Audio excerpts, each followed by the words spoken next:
Buenas tardes, soy Montse Moreno, vivo actualmente en Granada, estoy felizmente casada un montón de años y tengo 3 hijas y actualmente 4 nietos. Yo vengo de una familia pues cristiana y católica por inercia. Digo por inercia porque en su momento pues es lo que se llevaba. Es decir, yo en mi casa nunca conocí un crucifijo, no había colgado en mi casa un crucifijo, no había una imagen de la Virgen. Es decir, yo en ese momento no soy ni creyente ni no creyente porque desconozco, era una analfabeta cristiana en mi casa. No se creía ni había nada que me podía invitar a conocer a Jesús, a conocer a Dios. No tenía nada de eso. Entonces yo nací en Tortosa, Tarragona, soy de allí, soy hija de allí. Y bueno, pues yo recuerdo, mi madre es minusválida de pequeña, y yo recuerdo siempre haber sido la madre de mi madre y la madre de mis hermanos. Mi padre siempre estaba fuera buscando trabajo y demás, y bueno, pues era una vida, pues una familia humilde. Y yo recuerdo que todo lo que mi madre, yo cuidaba a mi madre, mis hermanos, y lo que me pedía, yo obedecía en todo, en todo. Pero hay una sola cosa que yo no obedecía, y no sé el por qué. Hoy por hoy posiblemente pues ya entienda por qué, pero no, es que me prohibían incluso, porque esto de los bandos de aquella época, bandos de aquí, bandos de allí, me prohibían ir a la iglesia. Es decir, a misa ya ni te cuento, pero a la iglesia. Entonces es lo único que desobedecía. ¿Por qué? No lo sé. Yo me iba, me escapaba, me salía a jugar a la calle, pues que allí no allí no podíamos salir en donde vivíamos, sin pedir permiso, pero bueno, vete a comprar, Monse, y yo iba a comprar y me escapaba a la iglesia. Y yo me metía en el último rincón de la iglesia, que estaba el más oscuro, y veía un crucifijo o un sagrario, que no sabía lo que era un sagrario, yo sabía que era una cajita cerrada allí en una pared, que no sabía lo que había allí, y me sentaba allí un rato largo, que cuando me daba cuenta salía para mi casa corriendo, y cuando llegaba a mi casa me decía mi madre: ¿de dónde vienes? Y yo decía, pues de jugar de ahí, de la placeta y tal. Y, ¿no habrás ido a la iglesia? No, qué disparate, yo no he ido a la iglesia. Como se entere tu padre verás. No. Así un montón de veces. No sé qué me pasaba, que me atraía un montón llegar a estar entrar en una iglesia. Entrar en la iglesia me llamaba la atención, me picaba la curiosidad, pero no sabía el por qué. Es decir, tampoco es que yo como no conocía nada, pero me llamaba la atención, estaba a gusto, estaba bien ahí. Yo pienso que ahí donde me buscaba el Señor. En vez de yo a Él, Él a mí, me atrapaba, sin conocerlo. Ya tenía el plan firmado desde el principio. Pero bueno, así pasó mucho tiempo hasta la hora de mi comunión. En la hora de mi comunión, pues se hacía la comunión en los sitios, también por inercia. Los años, en este caso, 75, por ahí. Yo nací en el 66, pues por ahí. Ahí está. Y recuerdo que a mí nadie me dio catequesis ni nada, hasta que un día de los que me escapé, me metí en la parroquia pequeñita, de al lado de la Basílica de la Virgen de la Cinta, que es de mi pueblo, y ahí pues sentía a una señora hablar detrás de un portón grande de madera, hablar de un señor que me enamoró. Y yo digo, ¿de quién habla? Y toqué a la puerta. Estoy hablando de 8 años. Y toqué a la puerta, me abrió una señora y vi que había muchos niños. Y yo dije, ¿y yo puedo estar con ustedes aquí? Me dice, ¿tú vas a dar catequesis? Y yo a todo que sí. Y dijo, sí. Dice, pues si quieres entrar y vas a hacer la comunión. Sí, yo voy a hacer la comunión, claro. Y pues entonces puedes entrar. Y la única catequesis la única catequesis que a mí me dieron fue 3 días antes de mi comunión. Entonces, eso es, pero esos 3 días me enamoraron. Y el día de mi comunión para mí fue lo más maravilloso del mundo.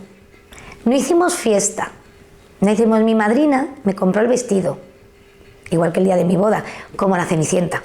Pero no hicimos fiesta, no hicimos nada. Pero para mí fue espectacular sentirme en la Basílica de la Virgen de la Cinta, allí en Tortosa, en mi pueblo. Y recuerdo que Mosén Tobías, allí, aquel día, me dice, ¿quién quiere leer? Era un párrafo grande, no recuerdo bien, pero lo leí con tanto amor. Yo levanté la mano y dije, yo lo leo. Me acerqué, lo leí y recuerdo que entraba por una ventana que había en lo alto de la basílica, entraba solamente un rayo de luz. Y justo el rayo de luz daba en el párrafo que yo estaba, hablaba del Espíritu Santo, ese que hablaba del Espíritu Santo, y iluminaba todo mi papel porque estaba muy oscuro, había muy poca luz ahí dentro, y entonces ese rayo de luz de la ventana entraba en el párrafo que estaba leyendo. Para mí fue una sensación espectacular, fue maravilloso, la verdad, fue maravilloso.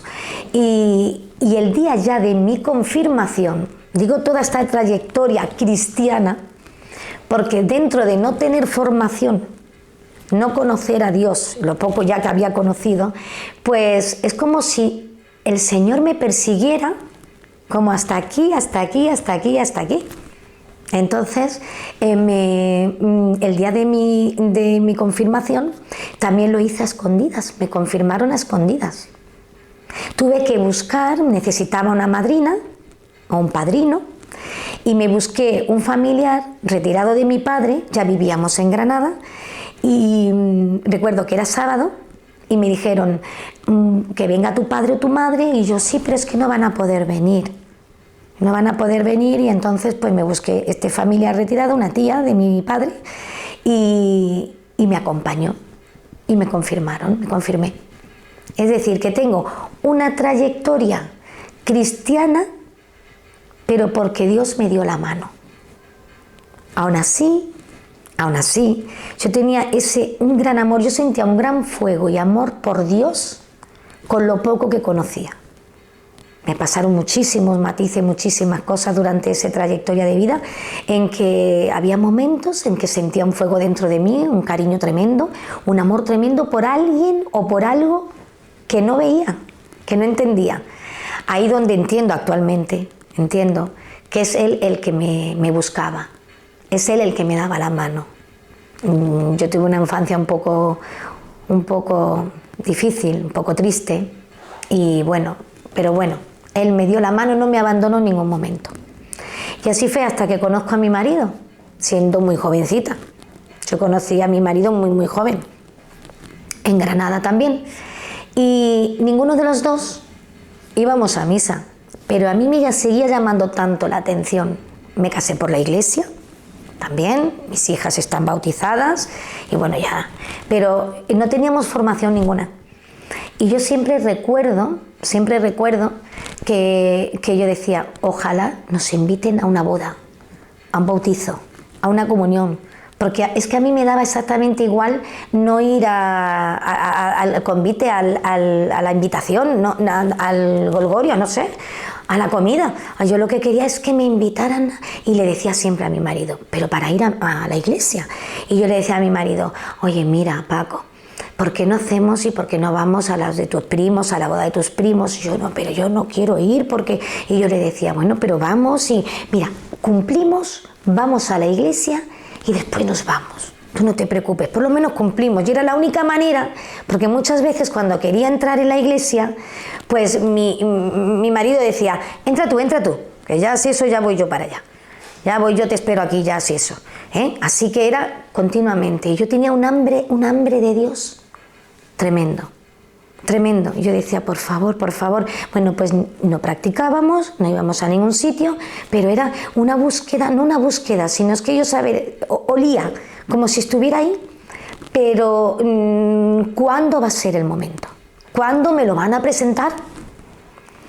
Y un día una amiga me dice: oye, Monse, ¿tú quieres venir a una charlita de un sacerdote que va a dar una charlita breve y tal, y va a hablar de Dios, de Jesucristo y tal?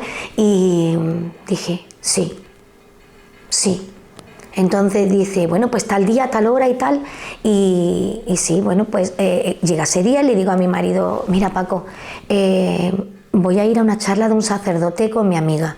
Y le expliqué, y en ese momento recuerdo perfectamente que estaba planchando. Y entonces ocurrió algo muy gordo, que mi marido se puso hecho un energúmeno, se puso hecho un ogro. Pero ¿cómo se te ocurre ir a una charla de un sacerdote? Si te van a lavar la cabeza, ¿pero para qué quieres ir tú a una charla de un sacerdote? Te van a lavar la cabeza, que no sé qué. Bueno, empezó a despotricar por ahí y bueno, pilló tal enfado que recuerdo que termino de planchar, estoy doblando la ropa y tiró la plancha al suelo. De rabia.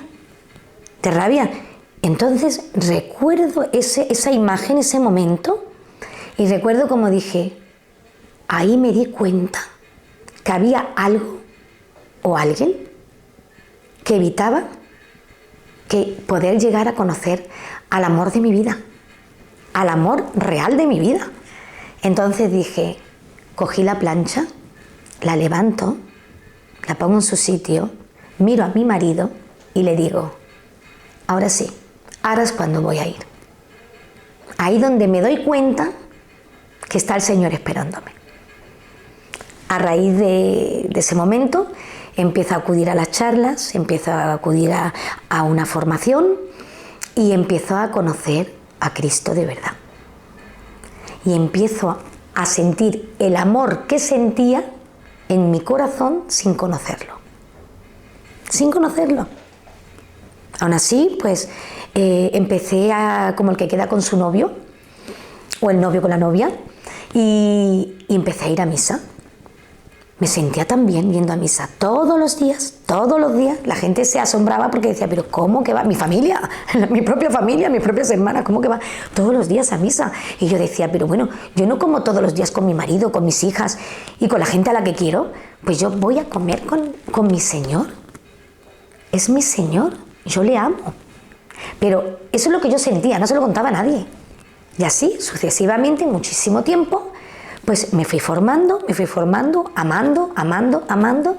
Y mientras tanto, después ya de tener mis niñas y de pues mi trabajo, yo tengo actualmente y he tenido llevo 40 años de autónoma, soy una persona que trabajo de la mañana a la noche, porque los autónomos somos así, y bueno, pero ya venía acarreando pues por desgracia, pues con una enfermedad pues que cada vez estaba peor, a raíz de tener a mis hijas. En mi casa, pues en los colegios de mis hijas, pues se han estado en colegios concertados, en colegios, pero tampoco así como práctica que es la única que iba a misa, que luego ya convencí a mi marido también, él tuvo después a posteriori una conversión, pues realmente era yo.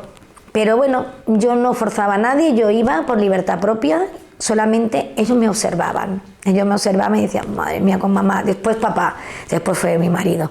Pero bueno, y ya mientras lo que digo de la enfermedad, pues yo tenía una enfermedad, me descubrieron ya bastante avanzado, una enfermedad que se ve que acarreaba con ella bastante tiempo atrás, porque es verdad que estaba siempre muy mal, me dolía todo el cuerpo, muy mal. Yo estaba trabajando y bueno, ya cuando me daban las crisis me ingresaban en el hospital y siempre tenía la bomba metida, la bomba esa de toda la medicación, una bomba que le llaman la bomba porque es de todo, antiinflamatorios.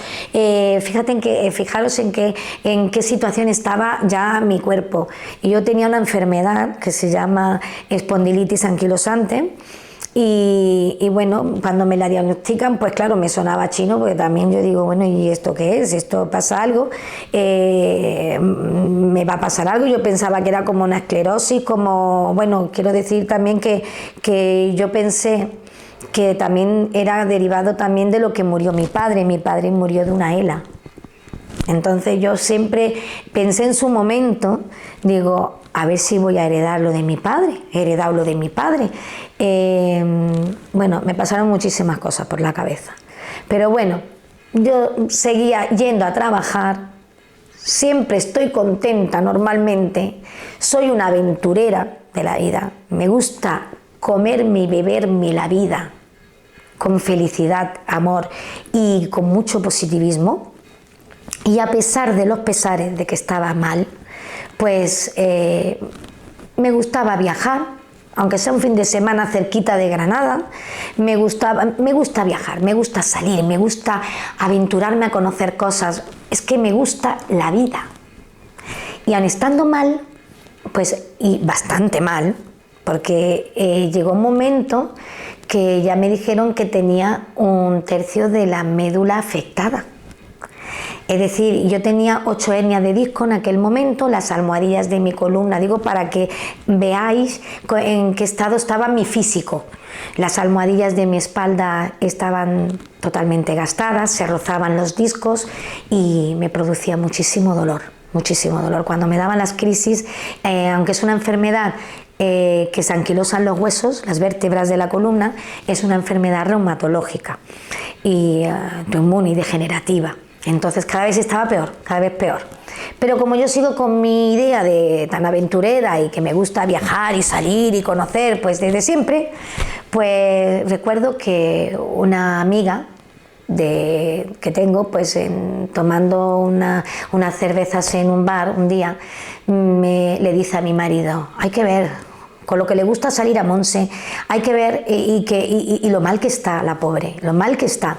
Y dice, bueno, pues, dice, oye Paco, le dijo a mi marido, ¿por qué, mira, con lo que le gusta a ella viajar, lo que le gusta salir, ¿por qué no te la llevas a los pueblos? Hay unos pueblos de bonitos con que lo que a ella le gusta conocer, España y todo. Dice, unos pueblos por Asturias, por Cantabria, que le va a gustar. Vete un fin de semana con ella y os vais y os relajáis, a ver si la pobre... Y bueno, casualmente... aunque no existen las casualidades, no creo en las casualidades, en el grupo que estábamos tomando unas cervezas había una chica que yo no conocía, me la presentaron aquel día, y al otro día, no sé cómo se enteró de dónde estaba mi negocio, apareció en mi tienda y me dice, oye mira, que ayer cuando estuvimos hablando de que si queríais ir a algún pueblo a conocer de Asturias, de Cantabria y demás, dice, pues yo veraneaba mucho en un pueblo de Cantabria que se llama San Sebastián de Garabandal, que sí que son pueblos muy bonitos que hay por allí, por Cantabria y demás, si queréis ir un fin de semana, es que es una aldea allí perdida en el monte, bueno, dice, es difícil de llegar, pero os puedo hacer un croquis y pues posiblemente lleguéis. Y digo, pues vale, como a mí me gustan los retos, pues muy bien, pues sí. No sé, Monse, tú cómo estarás y tal, pero bueno, si te encuentras muy mal es que hay muchos kilómetros. Y yo dije, me da igual, bueno, pues bueno, vamos a conocerlo, un buen día. El día del Corpus Christi en Granada, que es fiesta, le dije a mi marido, oye, ¿por qué no nos vamos a ese pueblo que dice esta chica? Además me dejó escrito por cómo se podía llegar y demás. Anda, vamos a conocerlo, vamos a verlo, vamos con Marta, nuestra hija pequeña. Vamos con Marta. Me dice, pues vale, vamos. Paco siempre en verdad, porque yo siempre he empujado, vamos a tal sitio, y al final me sigue. Sabe que si no me sigue voy yo sola, pero bueno. Al final me acompañó, llegamos a ese pueblo y recuerdo, porque yo soy de historia del arte. A ver, a mí me gusta mucho la historia del arte. Pero claro, a mí me gusta conocer, pues no sé, pues Toledo, Segovia, Ávila, no sé, los sitios así que a mí me gusta conocer y saber la historia, meterme en el contexto histórico de los sitios y demás. Pero cuando yo llego aquella vez a Garabandal, la primera vez que llego a ese pueblo, pues ya estando enferma, digo, pues sí, muy bonito todo, muy verde, muchas gallinas, muchas vacas, todo precioso, muy verde, pero aquí no hay nada. Pensé, de hecho no había nadie, y para no decir mentira, Pues de esto que nos encontramos una pareja, en un poquito cuando subes a una montaña, que hay allí una montaña y una pequeña colina, y cuando llegamos allí, aquella tarde, a una posada, cualquiera que llegamos allí, porque no sé ni cómo llegamos, no estaba todavía el GPS en los móviles ni nada de eso, y llegamos allí. Y claro, pues dicen esta pareja que nos vieron, los pinos por ahí, y nos señalaron hacia la colina, hacia arriba, pues los pinos por ahí, pues allí donde nos subimos, los pinos por ahí, ya está. Y cuando llegamos a la explanadilla de donde está la colina, pues sí, había unos pinos, y debajo de un pino había una cajita, una vitrina, una de esta, con una virgencita dentro. Ya está, no conocíamos nada, no sabíamos nada. Pues como en todos los sitios de España, en muchos sitios de España, ves en muchos sitios, en muchos caminos, en muchos sitios, ves pues algún santo, alguna virgen, no sé, la patrona de, sin más nada. Y bueno, pues, y en ese viaje concretamente, pues yo dije, pues muy bien, pues mira, todo muy verde, para hacer senderismo está estupendo, la verdad. Pero no soy yo mucho de senderismo, también es verdad. Pero, y bueno, pues ahí quedó la cosa. No conocíamos nada de lo que había pasado en ese pueblo, ni nada. Nadie nos contó nada, ni nada. Pero aún así, pues nada, estuvimos el fin de semana hospedados en una posada de allí y volvimos a Granada. Y a mí sí es verdad que me choca mucho en mí, que soy muy inquieta y como vuelvo a repetir, muy aventurera y quiero conocer cosas nuevas. Me sorprende y me choca que tengo una necesidad imperiosa de volver a ese pueblo, pero nada más llegar a Granada, pero una necesidad imperiosa tremenda.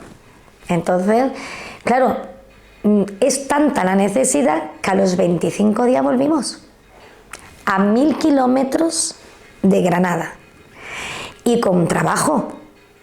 A ver, en la economía tampoco te puedes soltar un poco el bolsillo porque has estado de viaje un fin de semana, te has ido a la otra punta de España y a los 20 y tantos días vuelves otra vez.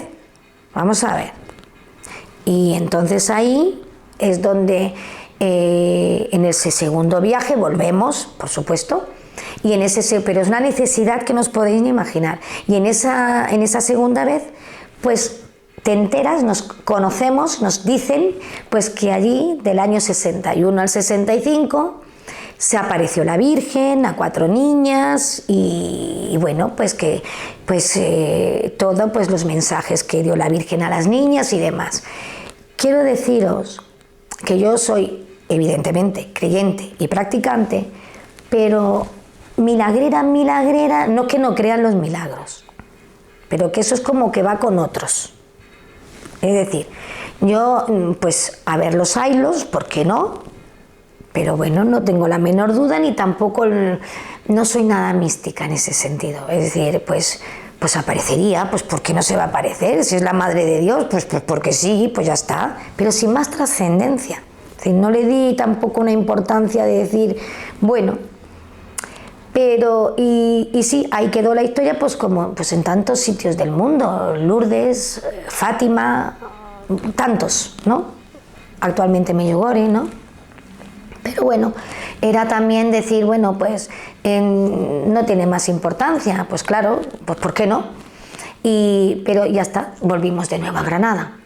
Y así sucesivamente sigo teniendo esa necesidad de volver, que me daba hasta rabia, porque yo decía, vamos a ver, con la aventurera que soy, que me gusta conocer sitios nuevos, siempre pues vamos para allá, vamos a conocer aquello, vamos a conocer esto, vamos a ver, hasta Francia, hasta no sé dónde hemos llegado, Roma, no sé, la Toscana también, todo, me salgo corriendo.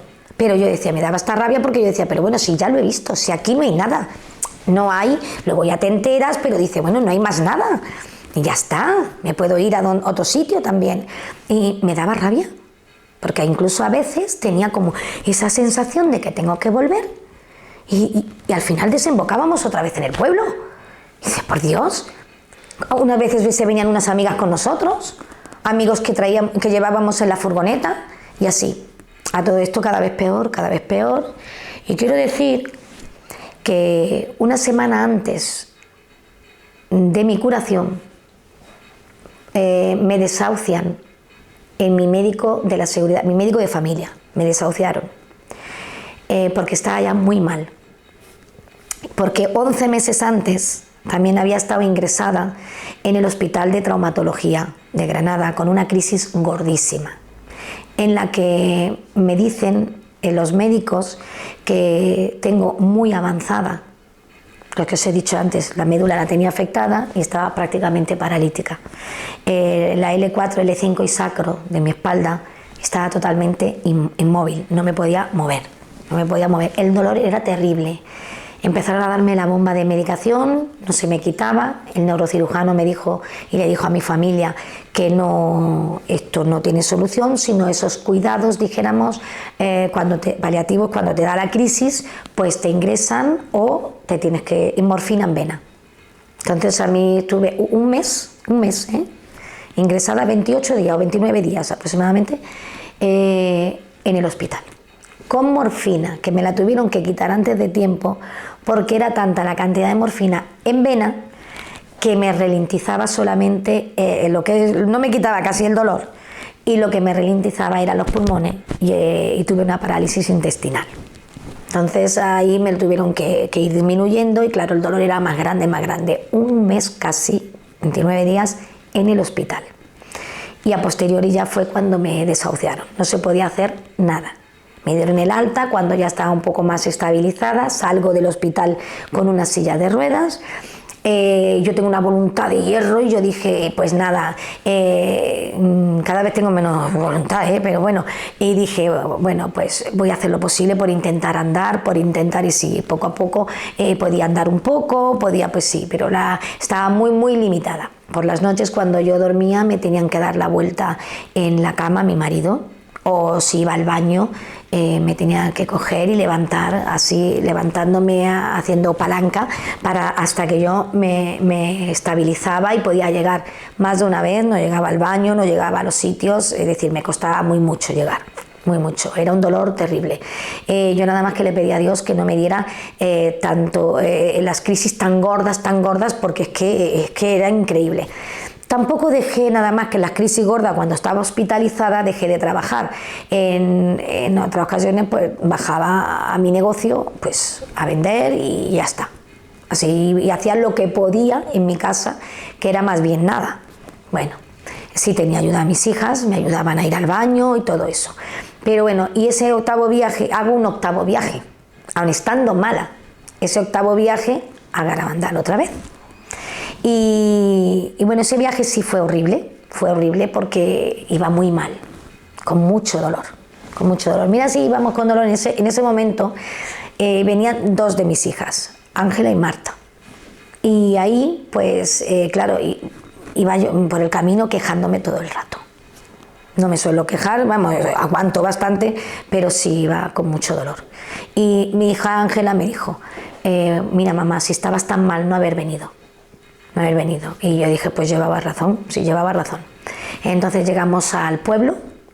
En ese momento mi marido le duele mucho la cabeza, me dice, me voy a acostar. Siempre nos quedábamos más o menos en la misma posada en ese momento, porque ya de primeras habíamos probado esa posada, la de Doña Amalia, y pues nos quedábamos allí.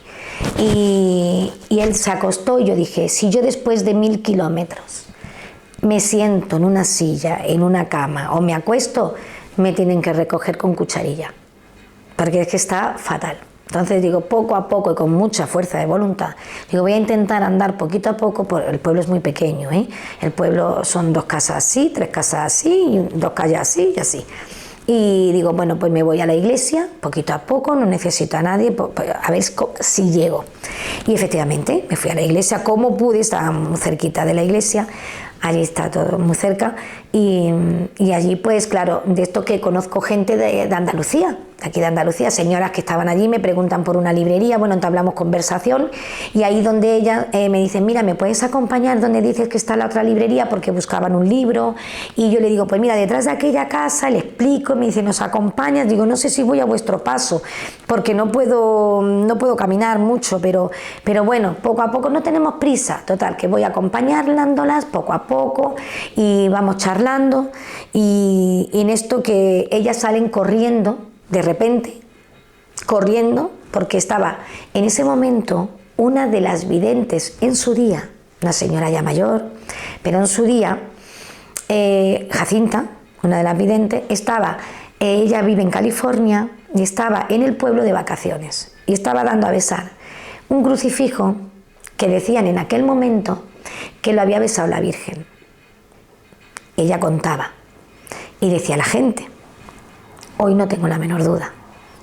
Y entonces ellas salen todas corriendo, para ir corriendo donde estaba esta señora.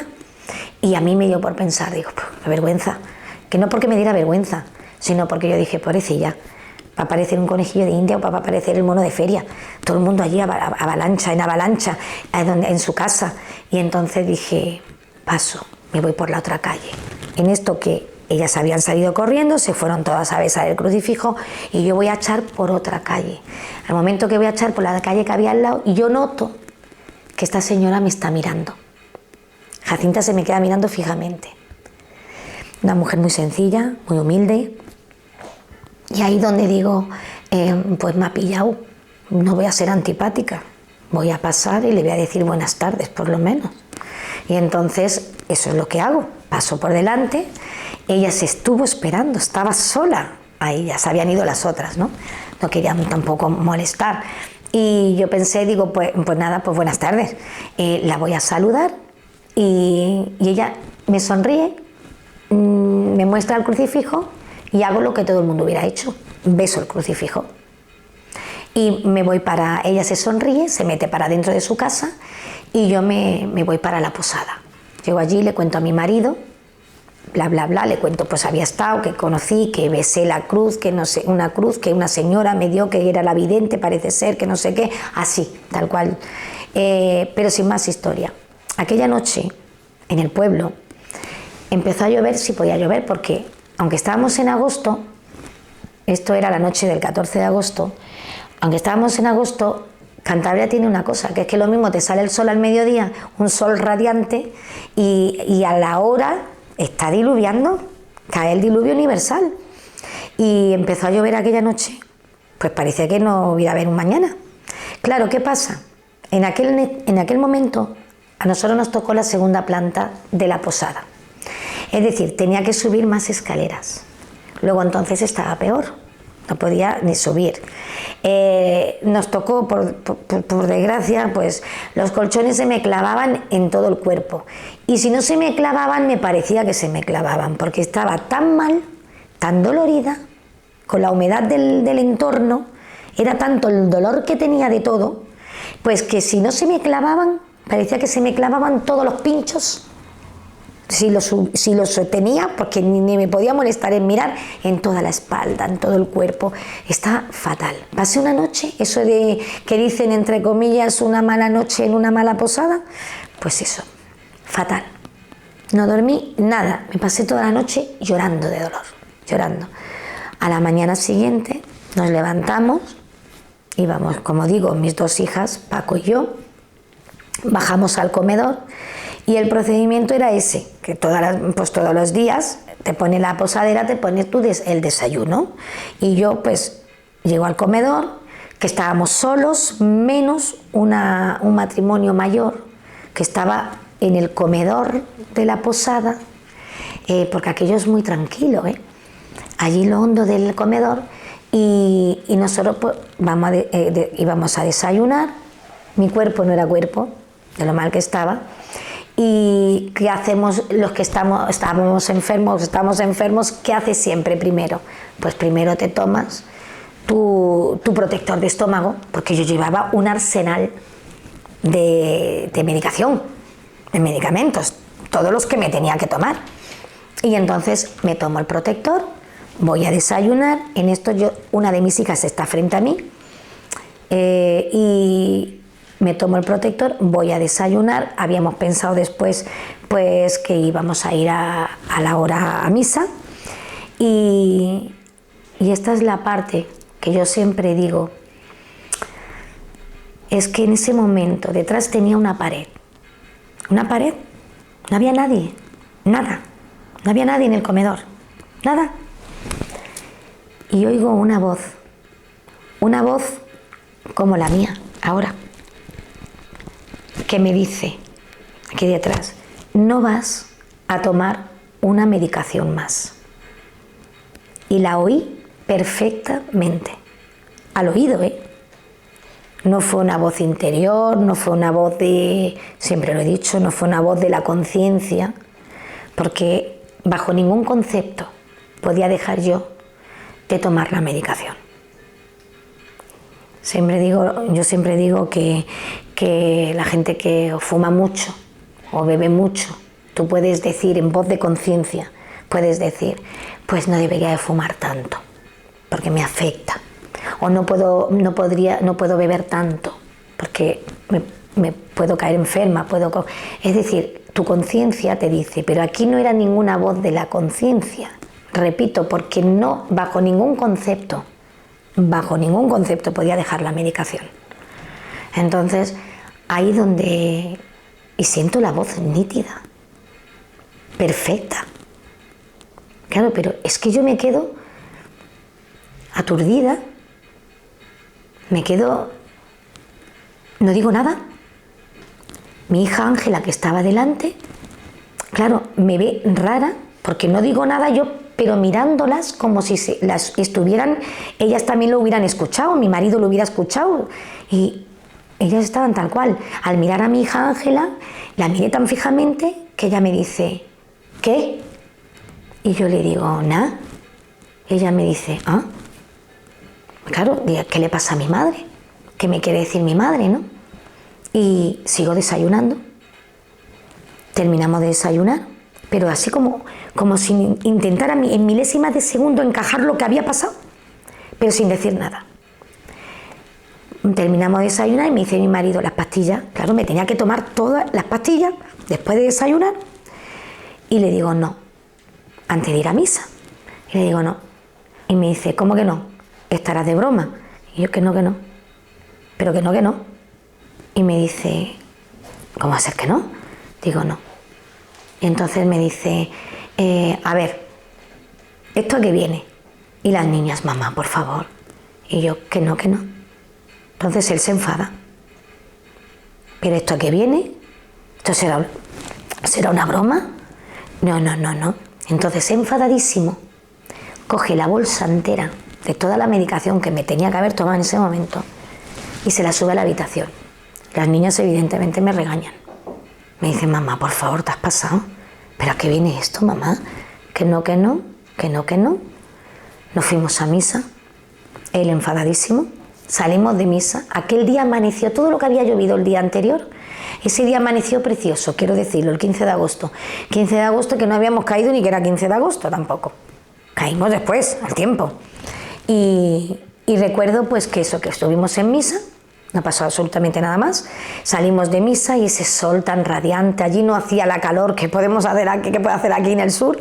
Y bueno, era un día, olía a tierra mojada. Os expreso este panorama, este sentimiento, porque me pareció, yo qué sé, un cúmulo de sensaciones y de cosas, y no sé, era un cielo azul, y claro, en ese momento me dice mi marido después de misa, me dice, Paco, a ver, ¿y ahora qué vamos a hacer? Digo, pues si quieres, Paco, subimos a los pinos, a la colina, poquito a poco, muy poquito a poco, y vamos rezando el rosario, yo qué sé, o vamos paseando y demás. Pero tú vas a poder, me dice, ¿tú vas a poder? ¿Cómo estás? Y las niñas, mamá, nosotros no subimos, otra vez no subimos. Yo no subo. Y se quedaron en la plaza del pueblo las dos niñas. Y mi marido, pues a regañadientes, me cojo a él y vamos subiendo hacia la colina. Vamos subiendo los pinos. Me costó la misma vida, quiero confesar, que me cuesta la misma vida. Íbamos como entre rezando, porque era un Dios te salve, María, le decía, madre mía, no llego con él, Dios te salve, no llego. Y cuando llegamos a la colina, vuelvo a repetir la expresión, había a lo lejos, no vi nada ni nada, fueron unos caballos que había preciosos a lo lejos, un sol que no molestaba a través de los pinos, que entraba tan precioso, ese olor a tierra mojada, eso y una brisilla. Es que era el cúmulo de sensaciones que yo sentí en ese momento. Yo dije, qué cuadro más bonito, qué cuadro más bonito. Solamente observaba. Digo, qué sitio más precioso, en verdad. Y digo, qué sensación. Y de repente empiezo a sentirme muy mal. Pero que muy mal. Pero no mal de que me dolía la espalda o me dolía de los brazos o las piernas. No. Un malestar tan grande, generalizado, y quiero decir que no dio tiempo material a que las pastillas me hicieran el efecto. No dio tiempo material a nivel biológico, Pero bueno, y un malestar de que me estoy muriendo, que me voy a morir, que no sé lo que será morirse, pero que me estoy sintiendo morir. Me empiezo a sentir tan mal que, claro, mi marido me mira y me dice, te está dando otra crisis. Entonces, claro, y yo digo, es que digo, me estoy muriendo. Me muero, me siento muy mal. Me voy a desvanecer, pero no me acababa de desvanecer. Tenía la sensación de que me caigo, me desvanezco, pero no me caía. Entonces él dice que pensó, ¿a qué hospital la llevo ahora? ¿Al de Torrelavega? ¿Al de Santander? ¿A dónde la llevo? Venga, que te está dando otra crisis. Entonces, la explanada de Los Pinos en Garabandal tiene dos accesos.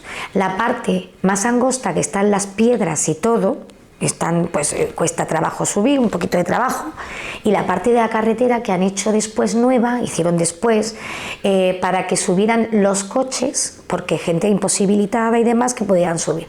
Bueno, pues él me dice, vámonos para el hospital. Porque él le temía, se está poniendo mal otra vez. Y entonces ahí donde me doy cuenta, y él me señala la carretera, para que bajáramos por la carretera. Ahí me doy cuenta que mi voz no me sale del cuerpo. Y entonces yo le quería decir que por la carretera no. Entonces yo le señalo la calleja. Le cojo y que era por la calleja que yo me quería ir, pero no puedo hablar. Y me desvanezco, pero no me desvanezco. Venga, vamos, sujétate bien a mí. Me agarro a él, vamos bajando, pero pues como que en cada paso me moría. Aquí es el último, aquí es el último. Súper despacito, mal. Y en un momento de mitad de la calleja de la montaña, él súper preocupadísimo. Pues gente que subía por la calleja, peregrinos, que sea, bajaban, demás. Ahí recuerdo que, bueno, es lo último que recuerdo, porque hay un momento en los que me paro, que ya no puedo más. Me paro, tuve la sensación esa de que me iba y no sentí pena, no sentí alegría, no pensé en mis hijas, no pensé en nadie, un stand-by, ahí. Y en ese momento, pues claro, yo me paro, Paco se para y yo cogida de él. A la mitad de la montaña, de la calleja, a la altura de una ermita que está cerrada al público, pues a esa altura, de la mitad de la montaña, suelto a mi marido del brazo. Es lo único que recuerdo. Lo demás no recuerdo nada. Esa es la parte que tiene que contar mi marido y que después la ha contado y la gente que me vio.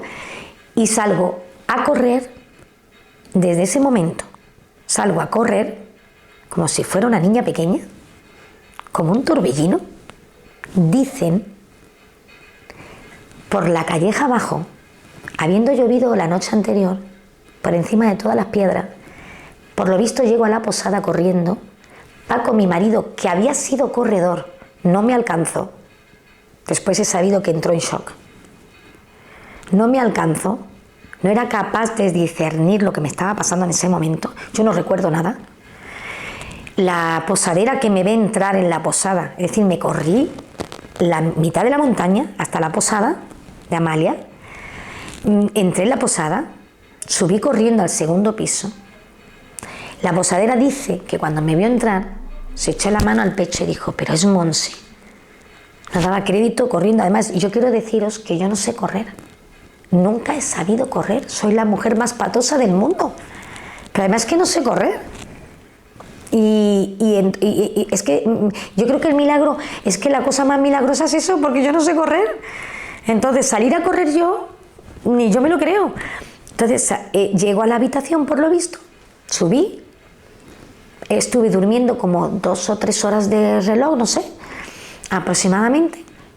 Cuando en mi habitación, cuando me despierto, pues claro, hay 2 camitas y en una de ellas está mi marido y mis 2 hijas. Y yo, tumbada, me levanto con ganas de ir al baño. Y entonces, claro, pero ellos anodadados mirándome, así como el que espera a ver qué pasa. Y entonces yo me dan ganas de ir al baño, me levanto, que tengo que decir que yo era imposible de ir sola al baño, me tenían que coger y levantar todo el mundo, si para dormir me tenían que dar la vuelta. Estaba durmiendo y me tenían que dar la vuelta por la noche. Entonces me levanto de un salto y me voy al baño. Siento a mi marido que dice, no tengo que ver nada más. En ese momento recuerdo que sonó el teléfono, hablaba con Paco, las niñas se quedaron petrificadas. Increíble, increíble. Eso el día 15 de agosto. Hasta hoy. Hasta hoy. El 31 de agosto de ese mismo mes, yo tenía cita en el médico. Y casualmente, que no es casualidad, pues mira por dónde, que yo digo que ese es el segundo milagro, se pierde la documentación. Me pide, bueno, me preguntan cómo voy, cómo estoy. Yo, perfecta como ahora, hace 12 años atrás. Pero claro, nosotros no dijimos nada, no dijimos nada. El médico me dice que dónde está mi informe, dónde está el historial, que el ordenador se ha estropeado, que se ha borrado, era en una trayectoria que se estaban cambiando el hospital aquí en Granada de sitio. Yo digo que eso fue el cielo, actuó, porque es que actuó porque Dios hace las cosas muy bien hechas, no deja una obra incompleta, y ahora veréis por qué. Porque desaparece la documentación, el historial, y me tienen que volver a practicar todas las pruebas. Claro, yo no digo nada, me preguntaron cómo estaba, yo le digo que bien, dentro de lo que esto, que le duele a usted, pues no me duele nada, pues vamos a ver, vamos a tener que repetir las pruebas porque usted tiene una trayectoria aquí y tal, pero en las últimas pruebas, que es las que yo iba a mi revisión, pues son las que desaparecieron, el historial, una parte del historial, de los últimos historiales, ¿no?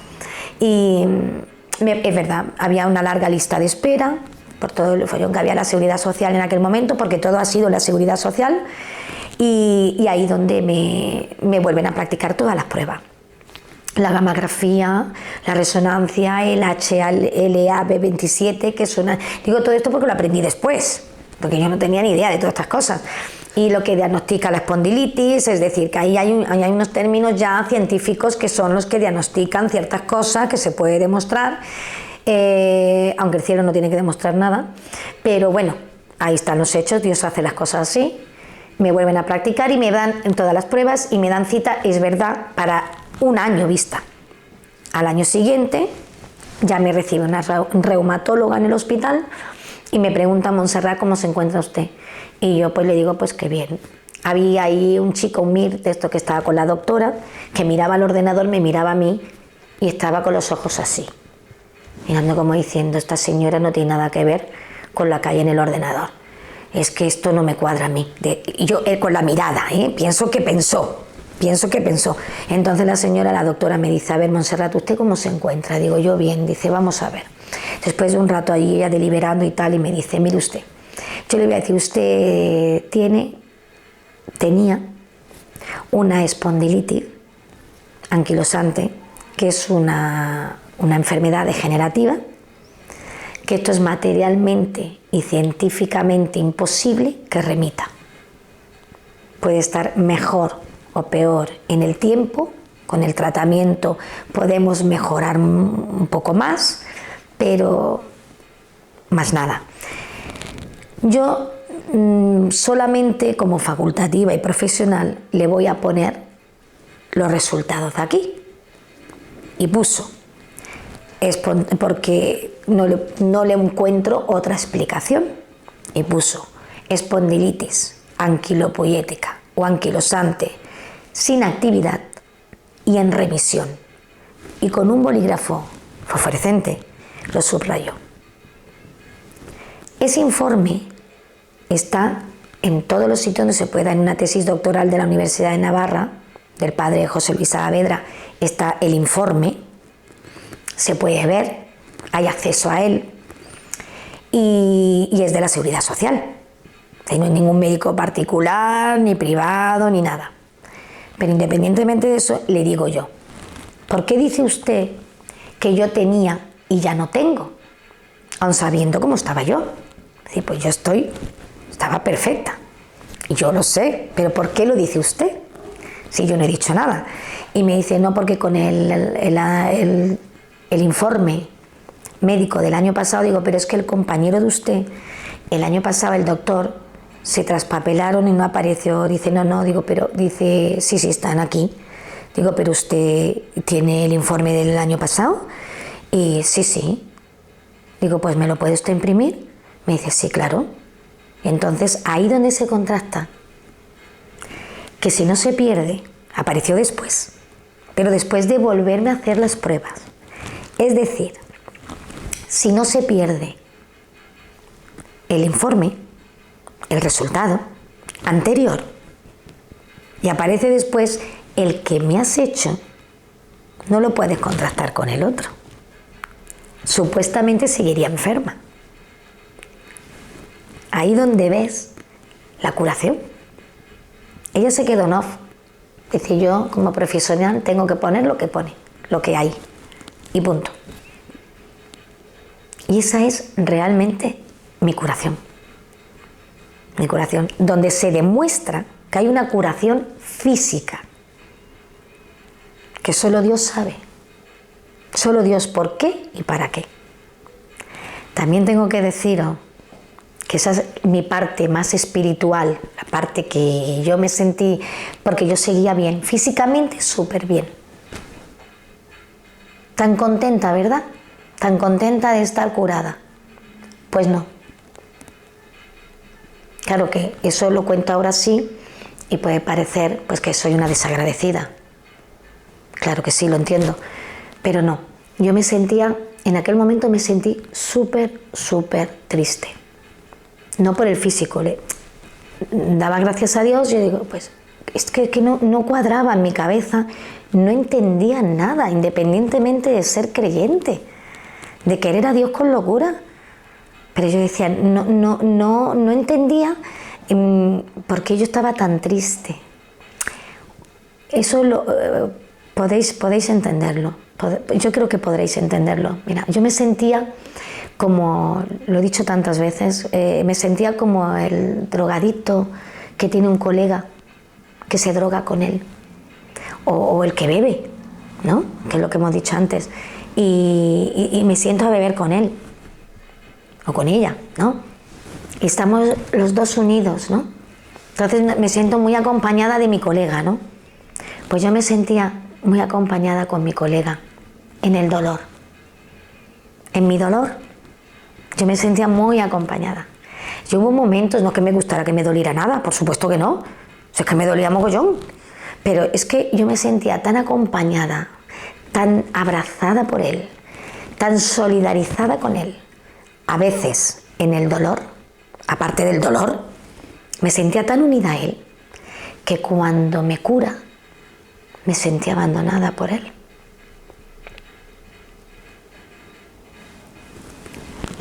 Me sentí como que ya no quería ser mi amigo. Y yo pensé, os confieso que yo pensé, ¿quién te ha dicho que me cures? Si yo estoy feliz igual. Yo había tenido una aceptación de mi enfermedad. Y me cura. Tuve tal sequedad a continuación, me sentí tan abandonada por él. Mi colega se marchó, mi colega me dejó, me curó. No entendía nada de lo que me pasaba, estaba súper seca, súper triste, súper mal. Iba a misa por inercia. Empecé a sentirme tan mal espiritualmente y tan abandonada, porque con él me sentía protegida, me sentía abrazada. Es como cuando un niño pequeño está enfermo y viene tu mamá y te cuida, ¿no? Una vez curado te manda a la calle a jugar. Pues yo me sentí así. Ya no me necesitas, ya no me quieres, ya no... ¿Pero por qué me curas? ¿No quieres que sea tu amiga? No sé. Tontería, ¿verdad? Pensé en eso. Y iba a misa pues porque hay que ir. Empecé a sentir pues si hay que ir se va, ¿no? Iba a misa, comulgaba y no sentía nada. Nada. Pero seguía yendo. Me dolía tanto, no quiero ni pensar. Aquel que haya conocido a Dios, el amor de Dios, y se aparte y empieza a estar frío, que es una sequedad, una frialdad, es una manera, es una cosa que no, nada comparable con una depresión, no sé, y podéis pensar, ¿qué sabrá ella a lo mejor de una depresión? Todos tenemos algo más que contar. O una tristeza de algo gordo que te haya pasado, que también. Pero nada comparable, es una frialdad, una ausencia de todo, de no sentirte nada. Y así estaban los días que mi hija mayor me decía: mamá, si deberías de estar contenta, de alegría, ¿qué te pasa? ¿Te pasa algo? Es que no te entiendo, no te conozco. Estás curada y no te conozco. Todo el revuelo que había pasado en mi casa también, y claro, y en la tienda cuando llegamos, los clientes, la gente, los amigos, la familia, cuando te conocen, todo eso vale. Pero, y yo tan triste, tan abandonada en todo. Y iba a misa, pues ya está, comulgaba, ya está, sé que comulgar. Unos 40 días así.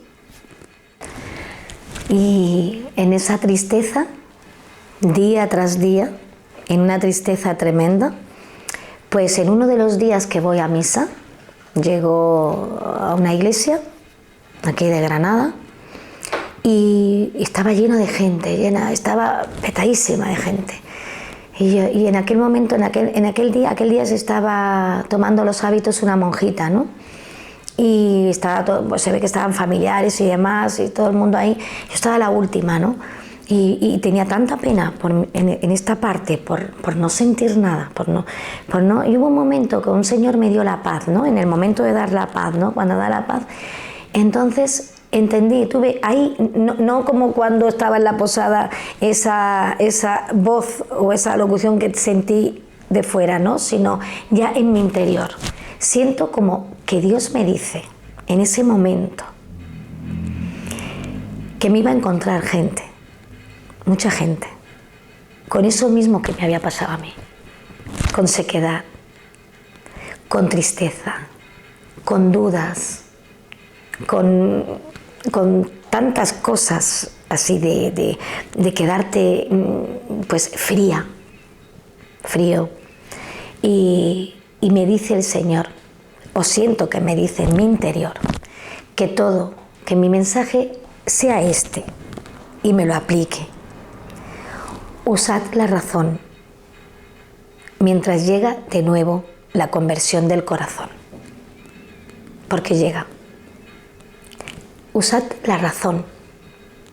Es lo que realmente estaba haciendo yo sin saber.